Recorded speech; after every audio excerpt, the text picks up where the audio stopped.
Olá, colegas concurseiros. Chegamos à reta final para o concurso de auditor fiscal da Receita Federal e vamos iniciar aqui essa nossa hora de overdose para o concurso que vai ser organizado pela ESAF. Nessa reta final, eu resolvi separar para vocês algumas decisões recentes de Supremo Tribunal Federal e Superior Tribunal de Justiça que podem vir a ser cobrados na prova. Porque vocês sabem bem que a ESAF, quando quer complicar nesses concursos, e você deve ter percebido que a banca que elabora a prova para auditor da Receita e procurador da Fazenda Nacional, esse grupo que elabora essa prova é bem diferente do grupo que faz as provas para, por exemplo, analista tributário da Receita Federal e outros concursos da ESAF. Vocês viram que a prova de 2012 foi uma prova bem mais complicada, assim, tanto a de PFN como a de auditor da Receita, cobrando muita novidade jurisprudencial. Então, dentro dessa linha, eu trouxe o que há de mais recente, de STF e STJ, para que a gente faça os comentários, lembrando que a ESAF gosta de colocar essas frases soltas, descontextualizadas, retiradas dos acórdãos desses tribunais. Então, como a gente tem um bocado de coisa para ver, sem mais delongas, vamos passar para as nossas questões, as nossas assertivas. Olha só. Em primeiro lugar, uma decisão recentíssima, muito importante do Supremo, que envolve diretamente uma atividade a cargo da Receita Federal, que é a questão do fornecimento do selo especial, do selo de controle. O que é que acontece? Você sabe que, de acordo com o regulamento aduaneiro, é possível a cobrança pelo selo de controle. A rigor, a Receita não considera isso aí um tributo. Você não está pagando uma taxa por uma prestação de serviços ou pelo exercício do poder de polícia. Você está pagando por um selo, é um ressarcimento pelos custos que o poder público tem para emitir esses selos. Claro, quem vai imprimir é a Casa da Moeda é uma empresa pública e vai cobrar por isso. Então o ressarcimento seria feito à Receita nos termos previstos pelo Ministério da Fazenda. Os valores são do Ministério da Fazenda. Só que quando o Supremo foi analisar a matéria, ele analisou considerando como que um tributo. Vejam só, ele diz, o Supremo, que o artigo 3º do Decreto-Lei número tal, que é o artigo que diz que o ministro da Fazenda poderá determinar, seja feito, mediante ressarcimento de custo e demais encargos, em relação aos produtos que indicar e pelos critérios que estabelecer, o fornecimento de selo especial a que se refere o artigo tal do decreto tal com as alternativas tal. Então, vamos agora retirar a frase intercalada para a gente ler tudo. Então, o STF, para o STF, o artigo 3º do decreto número tal, aí vamos aqui, é incompatível com a Constituição de 88 por violar o princípio da legalidade tributária. Vejam que ficou uma frase longa, mas vejam que entre parênteses está toda essa expressão. Isso aqui é uma oração intercalada. Mas a frase que eu quero que vocês vejam é: esse artigo, que é o artigo que diz que o ministro da Fazenda pode estipular esse pagamento, esse artigo é incompatível com a Constituição de 88, por violar o princípio da legalidade tributária, bem assim por vulnerar o artigo 25, inciso 1 do ato das disposições constitucionais transitórias. Muito bem, percebam que o Supremo trata o valor que você vai pagar como se fosse um tributo. Se é um tributo, seria uma taxa, como que pela prestação de um serviço de fornecimento desse selo. E mais, foi citado o artigo 25 do ADCT, porque esse artigo, ele praticamente revoga do mundo jurídico as autorizações que eram dadas anteriormente a 88 para que autoridades administrativas editassem normas versando sobre assuntos que normalmente deveriam estar em leis. Vejam que este é o caso. Vejam que esse dispositivo, vamos a ele, fala que o ministro da Fazenda pode determinar que o fornecimento seja feito mediante um pagamento, ressarcimento de custo. Então você vai ser obrigado a alguma coisa, e para lhe obrigar a alguma coisa, teoricamente, seria necessária lei.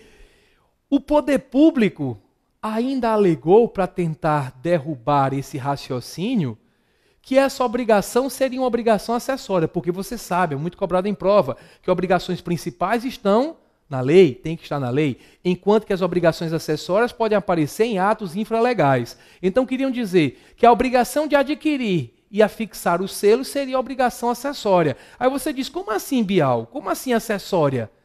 Se você tem que pagar.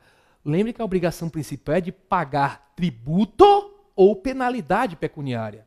a obrigação de adquirir um selo poderia ser considerada acessória, porque é uma obrigação que existe para garantir o fiel cumprimento da obrigação principal, para garantir que o sujeito não vai ficar vendendo mercadorias controladas sem que pague o tributo. Porque se ele sela todas aquelas mercadorias, a Receita até sabe pela quantidade de selos quantas circularam e tem uma expectativa de arrecadação.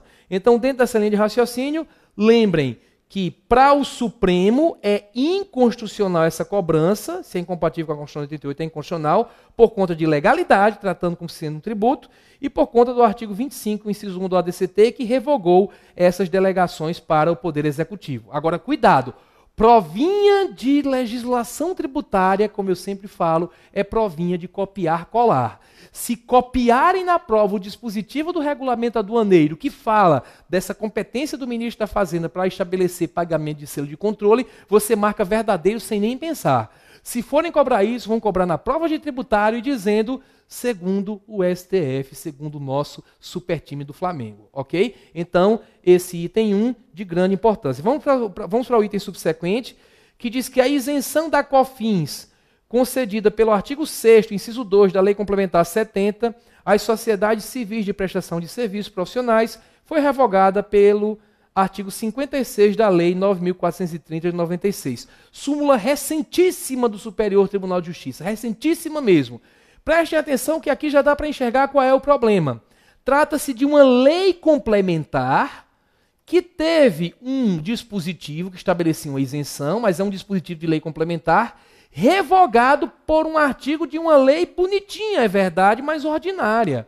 Vejam, pode a lei complementar ser revogada por uma lei ordinária? Você que estuda direito constitucional sabe que há um caso em que isso pode acontecer, só um, que é quando a lei complementar, que está sendo revogada, disciplina matéria, que é matéria de lei ordinária. A lei complementar é só formalmente complementar, porque ela materialmente é ordinária. E é esse o caso. Vejam o que foi que aconteceu. Quando se criou a COFINS, o Congresso fez algo que lhe era desnecessário. Editou uma lei complementar. Você sabe que a lei complementar só é editada, só é necessária para criar 4 tributos, não é isso? Você sabe que só para os empréstimos compulsórios, os impostos residuais, as contribuições residuais e, se um dia for criado, o imposto sobre grandes fortunas. Quando a gente fala em contribuições sociais residuais, a gente quer se referir àquelas que não estão previstas já na Constituição. A gente quer falar daqueles casos em que o poder público pode usar da sua criatividade, a União, para inventar uma nova contribuição, diferente das que existem. Se a contribuição já está prevista, basta a lei ordinária. A contribuição sobre faturamento está prevista desde que a Constituição foi promulgada. Houve uma modificação que se colocou faturamento ou receita para possibilitar a tributação de toda a receita, não só daquelas que se enquadram como faturamento, que tradicionalmente são definidas aquelas que a gente, em contabilidade, chama de receitas operacionais. Certo? Então, nessa linha de raciocínio, como já há previsão da criação de contribuição sobre faturamento, COFINS e PIS poderiam ser criados por mera lei ordinária. Criaram por lei complementar e a consequência é que poderão ser revogadas essas normas por meio de lei ordinária. E foi isso que aconteceu. Essa regra aqui, essa súmula fala de um caso que a galera chama de revogação da isenção dos escritórios de advocacia. Mas isso era para todos aqueles serviços profissionais especializados. Médicos com seus consultórios, contadores com seus escritórios. É porque se você edita uma lei que revoga uma isenção e prejudica com essa revogação médicos, contadores, advogados, vocês acham que quem vai para a justiça primeiro? Os advogados, né? Então, como os primeiros casos que chegaram ao judiciário foram dos advogados, se falou da revogação da isenção da COFINS. Só que o Supremo disse que a revogação é lídima, é legítima, ok? E o STJ acabou editando essa súmula, porque o STJ antes pensava ao contrário, dizia, lei ordinária jamais pode revogar uma lei complementar. Ele acabou tendo que se curvar à jurisprudência pacífica do âmbito do Supremo, dizendo que a revogação é válida quando a lei complementar trata de matéria de lei ordinária, e esse foi o caso. Além disso, súmula 509, também recentíssima do STJ, é lícito ao comerciante de boa-fé aproveitar os créditos de ICMS decorrentes de nota fiscal posteriormente declarada inidônea quando demonstrada a veracidade da compra e venda. Porque o que acontece? Você sabe que quando o sujeito compra a mercadoria, o comerciante, ele registra na sua contabilidade o crédito de ICMS que ele vai abater dos débitos futuros quando vier vender mercadorias. Beleza, esta é a sistemática. Se Zé, pobre coitado, compra determinadas mercadorias de um determinado contribuinte, de boa fé, sem nenhuma malícia, se acredita do ICMS e vai seguir sua vida, imaginem que o poder público depois descobre que Chico, que vendeu a mercadoria para Zé, emitiu uma nota inidônea. Então o poder público vai dizer, olha, a nota era inidônea, então você, Zé, também não tem direito a nenhum efeito dessa nota inidônea, portanto não tem direito a crédito. O que o Supremo Tribunal Federal diz, o STJ principalmente diz, é que quem compra não é fiscal. Não tem que abrir uma auditoria para verificar a regularidade da nota. Se está de boa fé, claro. Se o cara está de má fé só para criar crédito para a sua empresa, isso não rola. Se a operação mercantil, se houve compra e venda de verdade, não for uma simulação, e o sujeito que comprou está de boa fé, ele tem o direito de usar esse crédito. Inclusive, o fisco alegava o artigo que você conhece, 136 do CTN, que diz que a responsabilidade por infrações independe da intenção do agente. Aquele que a gente usa para dizer que a responsabilidade por infração à legislação tributária é objetiva. O judiciário diz é objetiva sim, mas nesse caso de emissão de nota fiscal é objetiva para quem emite, porque quem comete a infração é quem emite. O cara que cometeu a infração, que emitiu, não pode jogar a culpa no contador, se jogar que jogue, mas ele vai ser responsabilizado pela infração tributária. Zé, coitado, que comprou, se comprou de verdade, sem má fé, se houve efetivamente o contrato de compra e venda, ele tem o direito, ele que está de boa fé, de aproveitar os créditos de ICMS decorrentes dessa operação. Muito bem. O item 4 aqui mostra que para fins de cobrança de imposto de transmissão de bens imóveis, é do município o ônus da prova de que imóvel pertencente à entidade religiosa está desvinculado de sua destinação institucional. Isso aqui foi colocado para a ITBI, mas vale para outros cargos, porque o caso julgado pelo STJ foi de ITBI, mas o raciocínio é o mesmo. Vai valer até para tributos federais. Está aqui a fundamentação que eu vou explicar agora para você. A ideia é o seguinte, se o imóvel pertence a uma instituição religiosa, se pertence à igreja, há uma presunção de que ele está sendo usado em atividade religiosa. Se o fiscal quer descaracterizar esse uso, o fiscal que prove. O ônus é do município, é do poder público. Ele que prove que está havendo desvirtuamento para fazer o lançamento. Não é o contribuinte que tem que comprovar esse exercício de atividade. Afinal de contas, esse exercício é presumido. Claro que isso não significa que a gente jogou no lixo a teoria do ato administrativo que diz que os atos administrativos se presumem legítimos. O que a administração fala se presume verdadeiro. Mas para que ela fale, ela precisa ter elementos nesse caso. Para dizer que a igreja está sendo usada para outra coisa, ele tem que trazer elementos de prova. Então, nesse caso, houve uma mitigação dessa ideia por conta da ideia de que, obviamente, é presumível que uma instituição religiosa está usando seus bens para a finalidade adequada, para a finalidade essencial, que é a finalidade religiosa. Então, lembrar que o ônus da prova é do município. As autoridades fiscais que quiserem cobrar tributo da igreja dizendo que está havendo desvinculação, elas vão ter que provar, porque a presunção, apesar de relativa, olha, a presunção relativa é aquela contra a qual cabe prova, né? Só que o ônus dessa prova é do poder público. A presunção é que o imóvel da entidade religiosa está vinculado às suas finalidades essenciais, ok? E, portanto, protegido pela imunidade. Decisão também importante, que diz que a majoração da alíquota da COFINS de 3% para 4%, prevista no artigo 18 da Lei 10.684, de 2003, não alcança as sociedades corretoras de seguros. Porque, na realidade, esse aumento foi previsto para os agentes de seguros privados, certo? Olha só, isso porque as referidas sociedades, sociedades corretoras de seguro, certo? responsáveis por intermediar a captação de interessados na realização de seguros não podem ser equiparados aos agentes de seguros privados. O aumento de alíquota de 3% para 4% na lei foi só para agente de seguro privado, não foi para as sociedades corretoras de seguros. Elas não são agentes de seguros, são apenas corretoras, apenas intermediam a captação de interessados na realização de seguros. Então, o aumento previsto para agente de seguro privado não se aplica para as corretoras de seguro, segundo o Superior Tribunal de Justiça, e o motivo, você sabe, é que são atividades diferentes. As corretoras apenas intermediam essa captação de cliente. Muito bem, um outro item de importância para a gente, que diz que o contribuinte pode, após o vencimento de sua obrigação e antes da execução fiscal, garantir o juízo de forma antecipada mediante o oferecimento de fiança bancária a fim de obter a certidão positiva com efeito de negativa. Decisão importantíssima e muitos podem considerar estranha essa decisão. Porque você sabe, eu não tenho dúvida, você que estuda para a área fiscal, você tem memorizado o artigo 206 do CTN, que diz em que casos se emite a chamada certidão positiva com efeitos de negativa. Você sabe que o artigo 205 fala em certidão negativa de débito, que o contribuinte só tem direito quando comprova que não deve nada. E o artigo subsequente diz que tem os mesmos efeitos previstos no artigo anterior. O anterior é da negativa, ou seja, tem os mesmos efeitos de negativa. A certidão em que conste débito, então se consta débito, ela é positiva.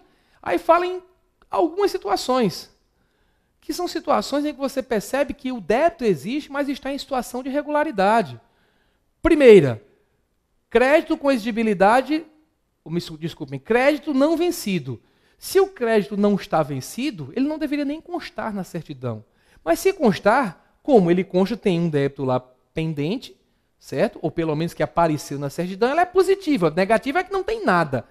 Ela é positiva, mas em virtude de ainda o contribuinte ter prazo para pagar, o efeito dessa certidão positiva é o efeito idêntico ao de uma certidão negativa. Então, certidão positiva com efeito de negativa, ok? Agora, além disso, casos em que haja uma execução fiscal, né, um processo de execução fiscal com penhora efetivada. Lembrar, não basta que o contribuinte tenha oferecido bens à penhora. De vez em quando coloca em prova, né? Débito em crédito tributário, em custo de cobrança executiva, em que tenham sido oferecidos bens à penhora. Não basta oferecer bens à penhora, tem que a penhora ser efetivada. E, por último lugar, os casos de crédito com exigibilidade suspensa. Todos os casos do artigo 151 do CTN, todos os casos. Né? Moratória, depósito montante integral, as reclamações e recursos, liminar e mandado de segurança, liminar e tutela antecipada em outras ações judiciais, parcelamento. São esses os casos. Então, ou os casos de suspensão, ou o caso de execução fiscal com penhora efetivada, ou o caso de crédito não vencido, certo? Aqui se fala em uma situação diferente. Se fala de após o vencimento da obrigação, então o crédito está exigível, já venceu, então não é o caso de crédito não vencido, mas antes da execução fiscal, então não tem execução fiscal e obviamente não tem penhora efetivada, o contribuinte garante o juízo de forma antecipada mediante o oferecimento de fiança bancária. Antecipadamente, antes da penhora, ele ofereceu uma fiança bancária para garantir o juízo, para obter certidão positiva com efeito negativa. O foi que pensou o Superior Tribunal de Justiça? Ele pensou o seguinte: ora, se, quando ajuizada a ação de execução for feita penhora, o contribuinte tem direito à certidão positiva com efeito negativa. Às vezes até o bem que é penhorado não é um bem tão fácil de ser vendido, alienado em asta pública. Nesse caso, o contribuinte, antes disso, já ofereceu uma garantia muito mais forte, uma fiança bancária, bem mais forte, bem mais fácil de ser transformada em dinheiro. Então, nessa linha, como é que eu vou garantir para quem tem a execução fiscal ajuizada e uma penhora efetivada a certidão e negá-la para quem efetivamente tem uma garantia até melhor? Então, nessa linha, o STJ disse exatamente isso. O contribuinte pode, oferecendo essa fiança bancária, conseguir a certidão positiva com efeito negativa. Se vocês forem ver na fundamentação adotada pelo Superior Tribunal de Justiça, se disse expressamente, se reconheceu que esse oferecimento de fiança bancária, ainda que no montante integral do valor devido, não se encontra encartada nas hipóteses elencadas no artigo 151 do CTN, ou seja, não suspende a exigibilidade do crédito. Não existe isso lá, oferecimento de fiança bancária, né? Entretanto, ele tem o efeito de garantir o débito exequendo, o débito que está sendo executado, em equiparação. Equiparação é tratar igualmente coisas desiguais. Ou antecipação à penhora. Então, se equipara, tem o mesmo efeito da penhora, permitindo-se, nesse caso, veja que diz o STJ, a expedição de certidão positiva com efeito de negativa. Ok? Então, dentro dessa linha de raciocínio, estamos diante de uma novidade, porque a gente só admite certidão positiva com efeito negativa, via de regra, naqueles casos previstos no artigo 206 do CTN. Atenção para esse caso. Voltemos para a nossa lousa, para que a gente analise esse 7º item, também da lavra do STJ. Eu estou sempre indicando aí qual é o tribunal que proferiu essas palavras, certo? Então, ocorre a prescrição da pretensão executória do crédito tributário, objeto de pedido de parcelamento, após 5 anos de inércia da Fazenda Pública em examinar esse requerimento, ainda que a norma autorizadora do parcelamento tenha tido sua eficácia suspensa por medida cautelar em ação direta de inconstitucionalidade. Preste atenção ao seguinte: se por um acaso o parcelamento tivesse sido deferido, o crédito estaria com exigibilidade suspensa, e quando o crédito está com exigibilidade suspensa, está suspensa também, ou está suspenso o prazo prescricional.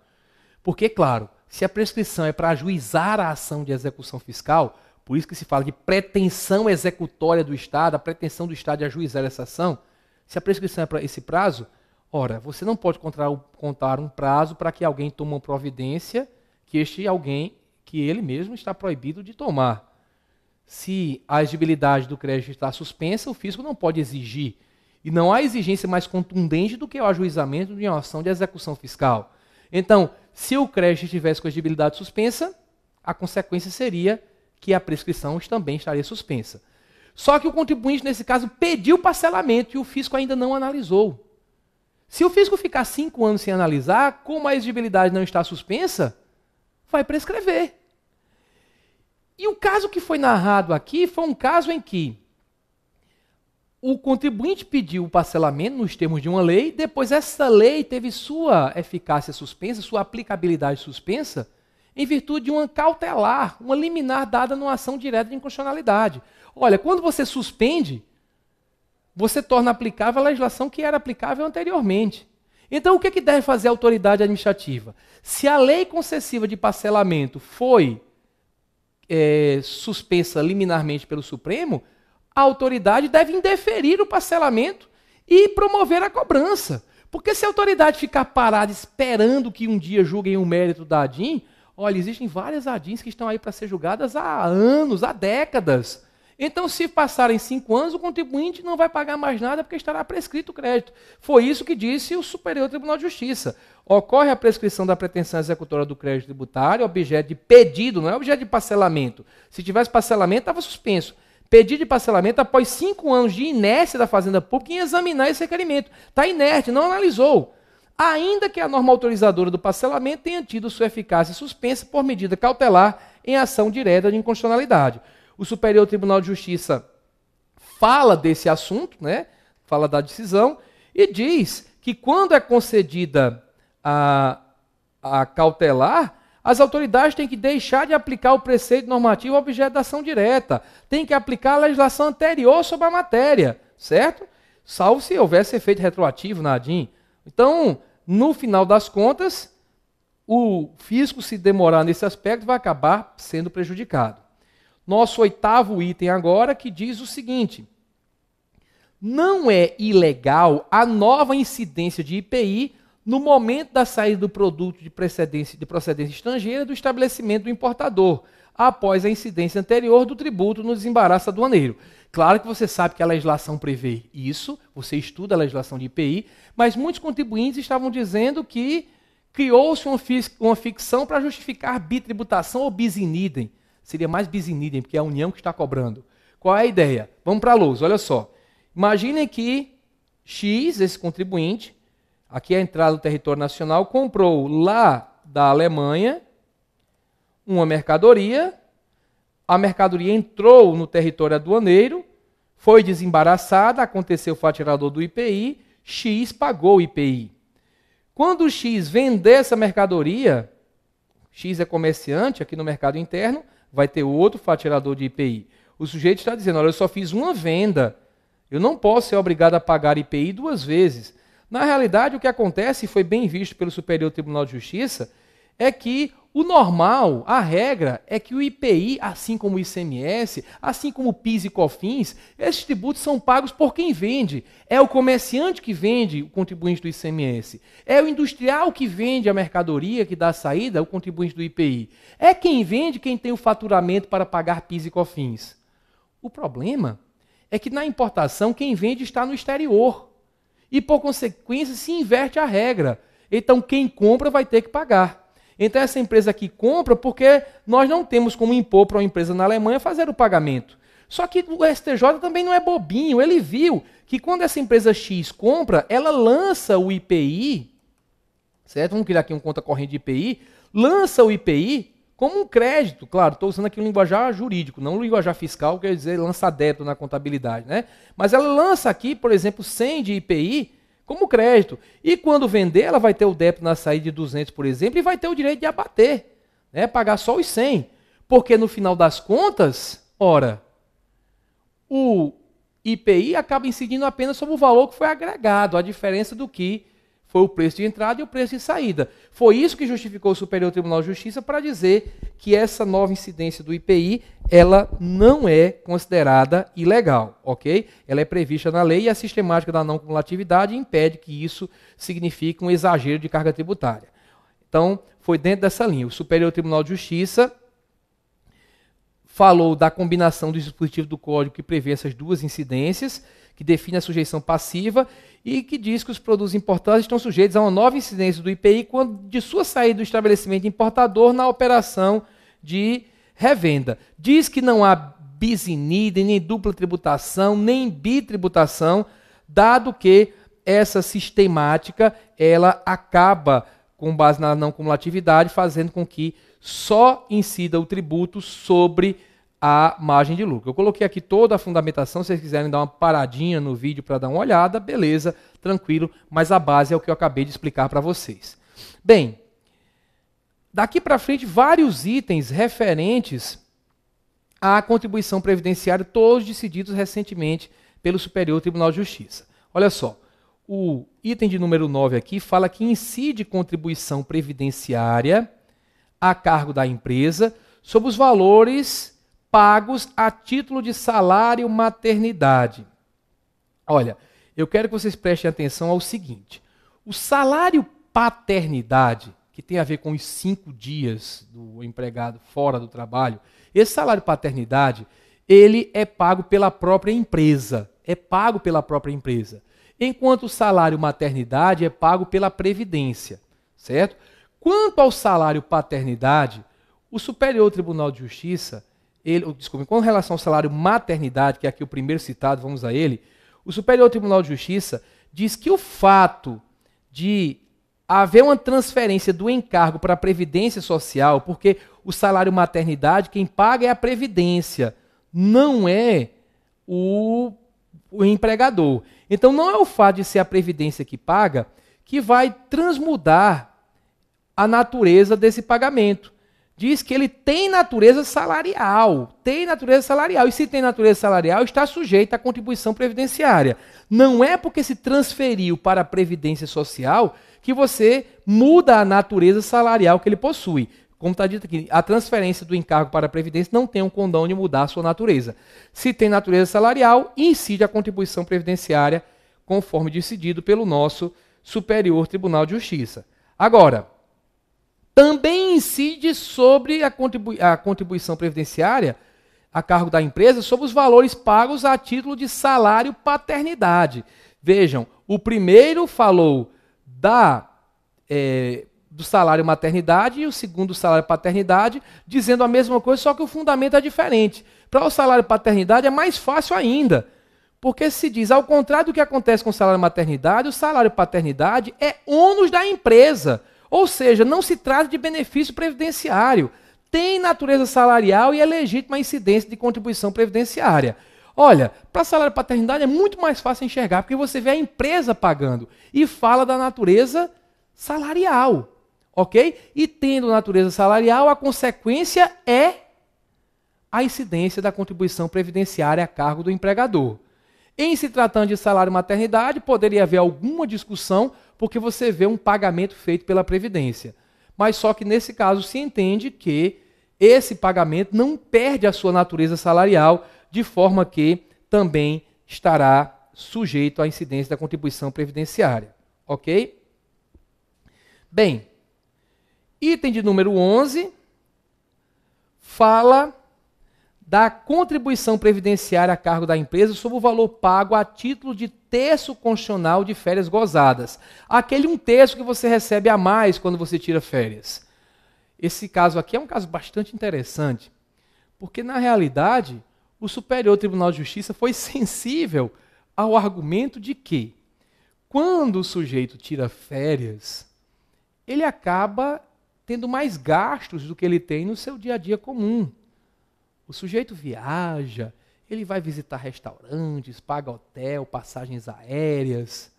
Então isso lhe gera um conjunto maior de encargos, de forma a ser possível você perceber uma natureza, olha que coisa linda, indenizatória dessa contribuição. Vamos lá para a lousa para que a gente veja o que é que foi dito nas palavras do Superior Tribunal de Justiça. Se diz o seguinte: nos termos do artigo 7º, inciso 17 da Constituição Federal, os trabalhadores urbanos e rurais têm direito ao gozo de férias anuais remuneradas com pelo menos 1/3 a mais do que o salário normal. Com base nesse dispositivo, o STF firmou a orientação no sentido de que o terço constitucional de férias tem por finalidade ampliar a capacidade financeira do trabalhador durante seu período de férias, possuindo, portanto, natureza compensatória ou indenizatória. Então, como tem natureza indenizatória, não tem exatamente natureza salarial, está livre o terço de férias da incidência de contribuição previdenciária a cargo da empresa. Ok? De maneira semelhante, se falou da não incidência, também não incide, contribuição previdenciária a cargo da empresa sobre o valor pago a título de terço constitucional de férias indenizadas. Vejam que no anterior a gente falou de férias gozadas. Aqui a gente está falando de férias indenizadas. Poderia até alguém pensar em algo diferente, porque nas férias gozadas, o trabalhador, como gozou de férias, ele teve aqueles encargos a mais. Ele viajou, ele foi para hotel, ele gastou com passagem aérea e, por conseguinte, o valor pago é para dar uma capacidade a ele aquisitivo, um poder aquisitivo maior, tendo natureza indenizatória ou compensatória. Aqui não, se o trabalhador não gozou das férias, teoricamente ele não teve esse acréscimo de gastos durante aquele período. Então esse 1/3 de férias, vamos pensar de que forma? O STJ tem a resposta. Olha só, o artigo 28, parágrafo 9º, da Lei 8.212, vocês conhecem bem a Lei do Custeio da Previdência, com redação dada pela lei número tal, estabelece que não integram o salário de contribuição as importâncias recebidas a título de férias indenizadas e o respectivo adicional constitucional, inclusive o valor que corresponde à dobra de remuneração de férias a que trata o artigo 137 da Consolidação. Então dá para perceber que, nesse caso, não é uma interpretação do Superior Tribunal de Justiça somente. Né? No caso das férias gozadas, é que o STJ enxergou, com base também no que disse o Supremo Tribunal Federal, enxergou a natureza indenizatória pelos encargos a mais gerados pelas férias. Oh, que encargos maravilhosos, né? Então, esse foi o raciocínio. No caso das férias indenizadas, aí a própria lei percebe a natureza indenizatória, como diz o próprio nome, certo? Então, dentro dessa linha, voltemos para a lousa, o STJ conclui dizendo, desta arte, né, desta forma, no que se refere ao adicional de férias relativo às férias indenizadas, a não incidência de contribuição previdenciária decorre de previsão legal. Então, não incide a contribuição previdenciária sobre 1/3 de férias, quer elas tenham sido gozadas, quer elas tenham sido indenizadas. Quando elas foram gozadas, não incide por jurisprudência, entendendo-se que é para compensar, indenizar o acréscimo de gastos que tem o trabalhador nesse período. Quando elas foram indenizadas, a própria lei reconhece a natureza indenizatória e, por conseguinte, cita a não incidência. Percebam só um detalhe. Nesse caso, a previsão legal fala que não integra o salário de contribuição, não só 1/3, mas fala as importâncias recebidas a título de férias indenizadas. E o adicional constitucional de 1/3. Então, nem o valor recebido a título de férias, nem o adicional integram o salário de contribuição em virtude de expressa previsão legal. Muito bem, vamos para o nosso item subsequente, o item de número 14. Não incide contribuição previdenciária a cargo da empresa sobre o valor pago a título de aviso prévio indenizado. Aí, novamente, você vê, quando se fala de aviso prévio, a gente sabe que, basicamente, o trabalhador, quando ele é demitido, né, quando se dá o aviso prévio para ele, né, a notícia que ele vai ser colocado na rua, certo? Ele tem o direito de permanecer um tempo na empresa, trabalhando com a redução de carga horária para procurar um novo emprego, mas se o empregador não aguenta, quer colocá-lo na rua direto, ele pode pagar, né, aquele aviso prévio, indenizar aquele tempo que o trabalhador teria direito de ficar na empresa e, portanto, isso tem natureza indenizatória. Tendo natureza indenizatória, não vai, segundo o Superior Tribunal de Justiça, incidir a contribuição previdenciária, que seria uma contribuição a cargo da empresa. Ok? Sob o aviso prévio indenizado, também não incide a contribuição previdenciária. Veja como o STJ julgou várias coisas sobre contribuição previdenciária que são relevantes para a gente. Tá? Se colocou também que não incide a contribuição previdenciária a cargo da empresa sobre a importância paga nos 15 dias que antecedem o auxílio-doença. Olha, é bom lembrar que nos 15 primeiros dias em que o trabalhador se afasta em virtude de doença, é o empregador que paga a remuneração dele. Não se trata exatamente de um pagamento feito pela Previdência. O Superior Tribunal de Justiça percebeu um detalhezinho aí. Ele percebeu que se o cara está doente, está afastado, ele não está recebendo salário. Ele está recebendo um benefício previdenciário. Alguém pode dizer, como assim benefício previdenciário se quem está pagando é o empregador? Para o STJ é benefício previdenciário porque o cara não está trabalhando, simples assim. Foi uma maneira que o legislador achou de transferir para as empresas um encargo que seria da Previdência. Olha só, vamos dar uma lida no que diz o STJ. Ele diz, todas essas palavras que estão entre parênteses, pessoal, não são minhas, são redações dos próprios tribunais que estão sendo citados aqui. Disse, inicialmente, no que se refere ao segurado empregado, durante os primeiros 15 dias consecutivos ao do afastamento da atividade por motivo de doença, incumbe ao empregador, não à Seguridade, efetuar o pagamento do seu salário integral. Artigo tal da Lei 8.213, com redação dada pela Lei 9.876 de 99. Então, o empregador, nos primeiros 15 dias, logo após o afastamento, é que tem que pagar o salário integral. Não obstante, nesse período haja o pagamento efetuado pelo empregador, a importância paga não é destinada a retribuir o trabalho, o que é óbvio, né? Afinal de contas, o sujeito não está trabalhando, ele está afastado em virtude de doença, certo? Sobretudo porque no intervalo dos 15 dias consecutivos ocorre a interrupção do contrato de trabalho. O contrato está interrompido, ele está sem prestar nenhum serviço, como está dito aqui, ou seja, nenhum serviço é prestado pelo empregado. Assim, a importância paga não se enquadra na hipótese de incidência da exação, que exige verba de natureza remuneratória, ok? Então, com esse efeito, esse pagamento tem apenas o escopo de transferir o encargo da Previdência Social para o empregador, que evidentemente não paga um salário, mas sim um auxílio, cujo pagamento lhe foi transferido pela lei. É uma crítica velada aí ao poder público por ter transferido para as empresas em geral um encargo que a rigor seria da Previdência, ok? Então, não, como se trata de um benefício, um auxílio, mesmo que seja um auxílio pago pelo particular, por uma empresa, então não há a incidência, não é remuneração, não incide contribuição previdenciária. Bem, questão de número 16. Não é possível condicionar a concessão de imunidade tributária prevista para as instituições de educação e de assistência social sem fins lucrativos à apresentação de certificado de entidade de assistência social, na hipótese em que a prova pericial tenha demonstrado o preenchimento dos requisitos para a incidência da norma imunizante. Aliás, eu chamei de questão, é um item, né? Não tem nenhuma questão aqui. Todos os itens são verdadeiros, são transcrições de decisões recentes do Superior Tribunal de Justiça ou do Supremo Tribunal Federal em matéria tributária. Qual é a situação aqui colocada?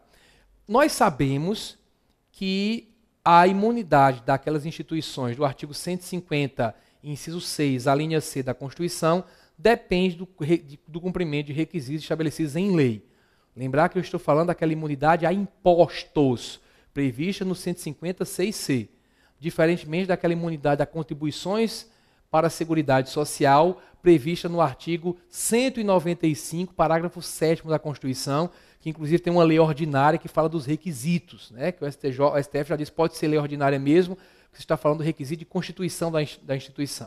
O que eu estou falando aqui é daquela que tem que ser regulada por lei complementar. Aquela história, apesar do dispositivo falar lei, o Supremo diz que tem que ser lei complementar, uma vez que trata-se de uma lei que vai regular uma limitação constitucional ao poder de tributar. Afinal de contas, imunidade é uma limitação constitucional ao poder de tributar.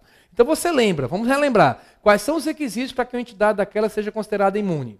3 requisitos. Primeiro, não pode repartir sua receita ou seu patrimônio, receita, nada, a qualquer título. Não pode repartir. Tem que aplicar tudo no Brasil na manutenção dos seus objetivos institucionais. E o terceiro requisito, um requisito de ordem formal, uma obrigação acessória, tem que escriturar suas receitas e despesas em livros revestidos de formalidades capazes de garantir sua exatidão. Muito bem. Só que tem se exigido dessas instituições, para que você diga que elas têm imunidade, que elas apresentem um certificado, principalmente as de assistência social, né, de entidade de assistência social, certo? O Superior Tribunal de Justiça diz que os requisitos são os que estão colocados na lei. Principalmente, ele dá uma importância muito grande à finalidade não lucrativa. E a finalidade não lucrativa, você sabe que é detectada não pela ausência de lucro. Eu sempre gosto de lembrar que qualquer entidade pública ou privada, qualquer que seja a sua finalidade, ela só consegue sobreviver ao longo do tempo se tiver mais receitas do que despesas, ou pelo menos empatar. Então você não vai falar em lucro, mas você tem que ter pelo menos excedentes financeiros, ok? Tudo bem.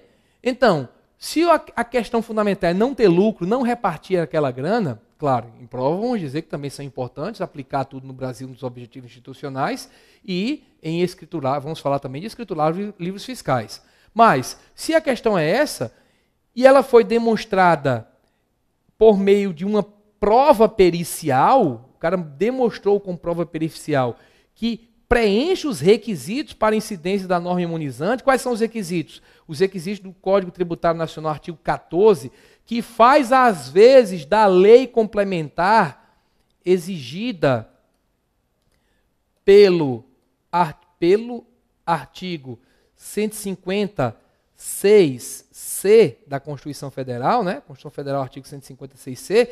Então, se a prova pericial demonstra isso, o cara cumpriu os requisitos e, portanto, ele tem a imunidade. Não se pode condicionar a imunidade a um documento expedido por uma entidade. Assim pensa o nosso Superior Tribunal de Justiça. Nas palavras do próprio tribunal, ele diz, de fato, o artigo 156C da Constituição Federal de 88 prevê a concessão de imunidade tributária às instituições de educação sem fins lucrativos, delegando à lei infraconstitucional os requisitos para a incidência da norma imunizante.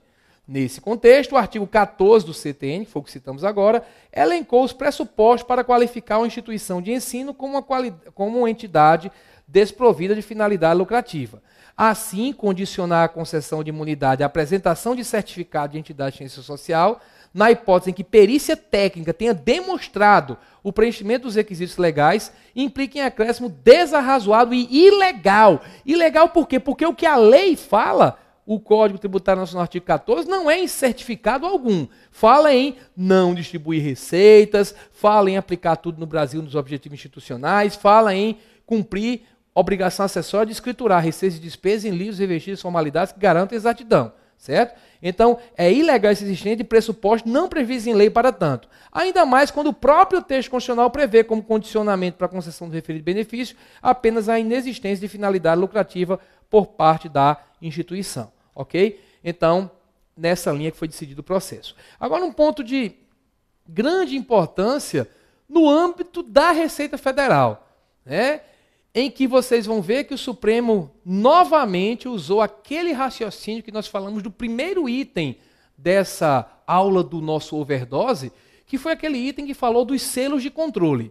Vocês devem lembrar que o Supremo considerou que o pagamento pelo selo de controle teria uma natureza tributária e que, portanto, não poderia ser fixado, ser determinado por normas oriundas do ministro da Fazenda. E invocou, inclusive, o artigo 25.1 do ADCT, revogando todas essas concessões de poder normativo para autoridades administrativas, para que elas disciplinassem por ato administrativo normativo coisas que normalmente deveriam estar em lei. Aqui foi esse mesmo raciocínio adotado para falar do famoso Fundaf, o Fundo Especial de Desenvolvimento e Aperfeiçoamento das Atividades de Fiscalização. Olha só o que disse o nosso Superior Tribunal de Justiça.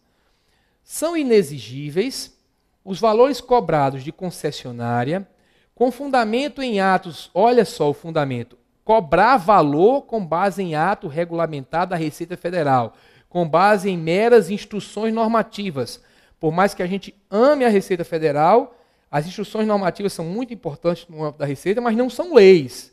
Vejam que estão num patamar bem abaixo, né? Você tem o presidente da República editando seus decretos, você tem o ministro da Fazenda, o secretário da Receita Federal expedindo instrução normativa querendo fazer coisa que deveria estar em lei, o STF e o STJ não concordam, tá? Então, com fundamento em atos regulamentares da Receita Federal, a título de contribuição para o Fundo Especial de Desenvolvimento e Aperfeiçoamento das Atividades de Fiscalização, Fundaf. Os valores cobrados a título de contribuição para o Fundaf, a qual tem por objetivo ressarcir os custos pelo exercício do poder de polícia na fiscalização aduaneira em porto administrado pela Receita, pela concessionária, olha para cá. Preste atenção no seguinte, você já viu, se leu o restinho da decisão, já percebeu, né? Mas eu quero que você raciocine comigo. Um valor cobrado em virtude do exercício do poder de polícia se enquadra como taxa. Então, vejam, lembre que não importa o nome que é dado a alguma coisa. O que importa é a natureza dessa coisa. Em se tratando de tributo, o artigo 4º do Código Tributário Nacional diz que a natureza jurídica desse tributo independe, dentre outras coisas, da denominação e demais características formais dadas pela lei. É aquela regra que todo gordinho ama, o que importa é o conteúdo e não a forma. E o conteúdo do tributo você vê por meio da análise do fato gerador. Se o fato gerador, voltemos para cá, é o exercício do poder de polícia, a grana é para ressarcir esse exercício do poder de polícia, né, na fiscalização aduaneira em porto administrado pela concessionária, então a cobrança tem natureza jurídica de taxa e não de preço. Colocou-se não de preço porque se é taxa, você poderia definir os valores até em ato normativo mesmo, porque preço está num regime privatista, privatístico, no regime de direito privado, não há necessidade de lei para estipular. Agora, sendo taxa e não preço, aí a consequência é o princípio da legalidade. Agora, por que ele diz que é taxa e não preço? Ele fala, tendo em vista que o seu pagamento é compulsório, regime típico de direito tributário, característica típica de tributo. Decorre do exercício regulado do tipo de poder de polícia, conforme se afere do artigo tal do decreto tal. Então, dentro dessa linha de raciocínio, se diz que tinha natureza tributária e, nesse contexto, cabe esclarecer que a taxa, claro, como tributo, ela está sujeita às limitações constitucionais ao poder de tributar, entre as quais o princípio da legalidade estrita, artigo 150, inciso 1 da Constituição. Desse modo, na norma instituidora do tributo devem constar todos os aspectos de tipicidade tributária. Aspecto material, qual é o fato gerador, né? Aspecto pessoal, quem é que tem que pagar, aspecto espacial sobre o local, territorial em que acontece a hipótese de incidência, temporal para dizer quando é que ele aconteceu, quantitativo, que é base de cálculo, e alíquota. Então, tudo isso teria que estar em lei, por isso que a cobrança foi considerada ilegal. Então, colocou-se, entretanto, a referida taxa, considerada como taxa, encontra-se em desconformidade com o citado princípio, o princípio da legalidade, tendo em vista que os seus elementos constitutivos estão previstos não em lei, mas, como eu grifei logo a expressão mais importante da decisão, atos regulamentares da Receita Federal, por indevida delegação de competência do Decreto-Lei número tal. Veja que é em 78, antes de 88 tinha muito isso, de normas legais delegarem poder normativo a autoridades administrativas. Mas a mesma linha de raciocínio, essas delegações não subsistem por força do disposto no mesmo artigo 25 do ADCT, o qual expressamente revogou os dispositivos legais que delegavam a órgão do Poder Executivo competência assinalada pela Constituição Federal de 88 ao Congresso Nacional, certo? Vejam que o fundamento foi praticamente idêntico ao fundamento da decisão que abriu esse nosso overdose, que foi a decisão relativa aos selos de controle. Por fim, dentre as questões aqui listadas, número 18, as questões não, as afirmativas, os itens, o direito ao abatimento dos prejuízos fiscais acumulados em exercícios anteriores decorre de benefício fiscal. Se é benefício fiscal em favor do contribuinte, ele pode ser revisto pelo Estado. Lembrar, quando a Constituição cria uma regra, ela traz um direito para o contribuinte, beleza, tudo bem. Mas quando o contribuinte ele é beneficiado por um ato de liberalidade do Estado, editando uma lei, aquilo ali pode ser retirado. O próprio Código Tributário Nacional, no artigo 178, diz que, por exemplo, a isenção pode ser revogada por lei a qualquer tempo, salvo se foi condicionada e por prazo certo, certo? Então, os benefícios fiscais podem ser revogados. O que acontece? Houve uma época em que a legislação previa que o contribuinte que tivesse um prejuízo fiscal num determinado exercício, olha, quem teve prejuízo fiscal não teria que pagar imposto de renda, não é isso? Então ele teve um prejuízo fiscal no exercício, ele poderia levar esse prejuízo para abater do lucro dos exercícios subsequentes. Se ele abate do lucro, a consequência é que o lucro diminui e ele vai pagar menos imposto. O judiciário entende que isso foi um benefício fiscal dado a ele. Então, dentro dessa linha, poderia ser revisto. E foi revisto. O Poder Público editou uma norma, no fim de 94, que limitou a 30% a compensação de prejuízos fiscais. Os contribuintes foram para a Justiça dizendo que isso era injusto, isso era absurdo, abcego, abmudo, mas o Judiciário entendeu que, como a gente adota aquele regime de apuração anual do imposto de renda, apurou-se um ano, teve prejuízo, você não paga imposto de renda, mas não seria um direito adquirido seu de levar para outro exercício, para outro fato gerador, nessa ficção do fato gerador anual, a possibilidade de fazer a compensação. A lei poderia até retirar por completo e poderia disciplinar, condicionando, limitando a um percentual. Ok? Então foi legítima essa limitação da compensação de prejuízos fiscais levada a cabo via medida provisória há vários anos. Agora, concluída essa parte aqui, eu gostaria só de lembrar de duas decisões muito importantes do Supremo Tribunal Federal, que nós inclusive citamos durante o curso que foi feito aqui no SERS para quem se prepara para a Receita Federal. Mas como são muito importantes, eu quero reavivá-las. Em primeiro lugar, a decisão relativa aos Correios, em que o Supremo Tribunal Federal analisou o fato de atualmente os Correios realizarem atividades que podem ser tidas como financeiras, como o Banco Postal que os Correios realizam em parceria com o Banco do Brasil. Os Correios vendem título de capitalização, realizam operações verdadeiramente bancárias, o que, segundo o entendimento tradicional sobre a matéria, lhe retiraria a imunidade, pelo menos com relação ao que tiver vinculado a essas operações. Porque a própria Constituição, quando imuniza, por exemplo, autarquias e fundações, ela diz que para serem imunes tem que manter patrimônio, renda e serviços vinculados às finalidades essenciais. E o serviço essencial, a finalidade essencial dos Correios é a finalidade de prestar o serviço postal exclusivamente. Só que o Supremo entendeu que, em primeiro lugar, essa possibilidade de os Correios explorar essa atividade relativamente lucrativa, ela serviria para fazer o subsídio ou financiamento cruzado. Por que cruzado? Os Correios exploram a atividade econômica e lucram. E essa grana pode servir para financiar essa atividade que não está dando lucro mais, que é a atividade do serviço postal. Eu sempre lembro, sempre pergunto, há quanto tempo, meu colega concurseiro, você que quer mandar uma mensagem por escrito para alguém, não escreve uma carta num envelopezinho, dobra, bota no envelope, melhor dizendo, leva aos correios e espera alguns dias para essa carta chegar no destino? Há muito tempo, estamos na era de Facebook, WhatsApp e outras coisas que nos permitem uma comunicação eletrônica extremamente rápida, em tempo real. Até e-mail está ficando ultrapassado.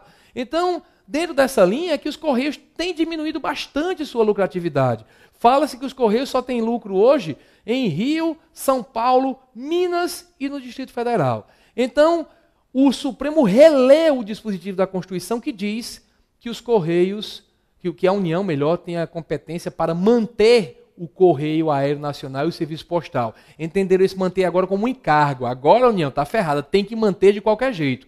E para manutenção vai ser necessário buscar um conjunto de novas receitas. Ok? E dentro desse contexto aparece o exercício dessas outras atividades. É como aquele caso de locação da súmula 724. A gente não diz que quando um particular, melhor dizendo, uma entidade imune, aluga um imóvel, se o dinheiro do aluguel reverte para as finalidades essenciais, o imóvel permanece imune ao IPTU, é como que um financiamento cruzado, né?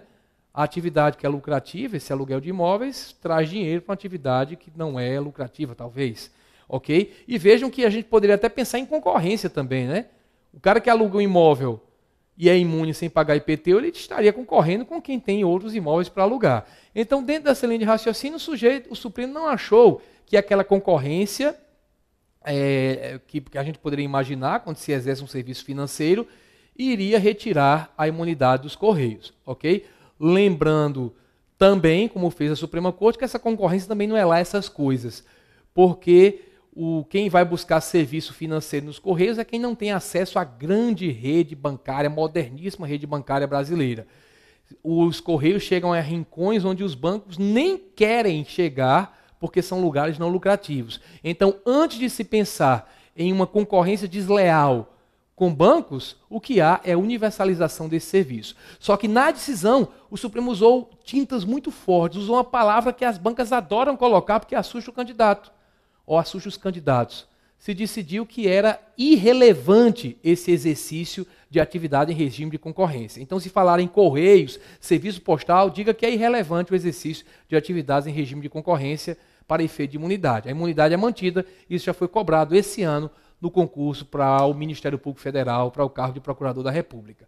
E uma outra decisão que eu gostaria de relembrar é a decisão do Supremo sobre aquela regra tão discutida do CTN, que diz que cabe à lei, no caso de empresa que tenha controlado ou coligada no exterior, não é, dizer em que momento o fato gerador do imposto de renda acontece. Ele não fala de controlada ou coligada, fala de rendimentos recebidos do exterior. A lei vai dizer em que momento o fato gerador acontece. Mas a grande discussão foi gerada pela Vale do Rio Doce, atualmente Vale, com relação às suas coligadas lá no exterior. A discussão é, a lei que regulamentou isso disse que no momento em que apurarem o lucro no exterior, esse lucro será considerado disponibilizado aqui no Brasil. E muitos dizem, isso é uma ficção impossível, porque o fato gerador do imposto de renda não é a disponibilidade econômica ou jurídica dos rendimentos ou proventos. Então, se você considera que no momento que apurou o lucro no exterior, o lucro está disponibilizado aqui, então a consequência é o dever de pagar imposto de renda aqui. Muitos disseram que isso é ficção, só tem que pagar quando o dinheiro vier. O Supremo julgou, foi uma confusão grande, 4 votos para um lado, 4 votos para o outro, 4 diziam que tudo era constitucional, 4 dizendo que era inconstitucional, um dizendo que só valia para a empresa em paraíso fiscal, porque essa regra é para evitar fraude, para evitar o sujeito de se utilizar de um paraíso fiscal para não pagar tributo, e a ministra Helen Grace, dizendo que só valeria para o caso das controladas, porque a empresa no Brasil, quando tem um controlado no exterior, tem poder de mando. Se apurou lucro lá, a empresa brasileira poderia puxar esse lucro para cá. Quando é coligada, não teria esse poder de mando. Aí o Supremo olhou e disse, se um diz que é só para controlada, outro diz que é só para empresa em paraíso fiscal, então os dois concordam que controlada em paraíso fiscal está sujeita à regra. Eu vou somar esses dois com os 4 que dizem que a lei é constitucional sempre. Porque 6, tem que fazer maioria de 6, né? São os ministros. 6 concordam que controladas em paraíso fiscal se sujeitam a essa regra. Apurou lucro e se ferrou no Brasil. Agora, o outro raciocínio. Os mesmos dois, concordam que quando é coligada em um local que não é paraíso fiscal, a regra não se aplica, né? Quando é coligada meramente em paraíso fiscal, a regra não se aplica. Somaram esses votos aos 4 que não concordam com nada, né, com aplicação para ninguém, e disseram: controlada em paraíso fiscal não está sujeita à regra. Conclusão: coligada em paraíso fiscal, sujeita à regra. Controlada que não esteja em paraíso fiscal, não está sujeita à regra. Essas duas frases podem ser cobradas de vocês. Infelizmente, nosso tempo já está esgotado. Desejo a você não apenas sorte, se a sorte vier, que seja bem-vinda. Nessa prova, se estudou direitinho, você vai fazer a prova e perguntar em que unidade da Receita você vai ser lotado. É isso que eu desejo para você. Se a sorte vier, que venha. Bem-vinda. Mas o que eu desejo é que seu trabalho gere os resultados. Então, sucesso e até outra oportunidade. Tchau, tchau.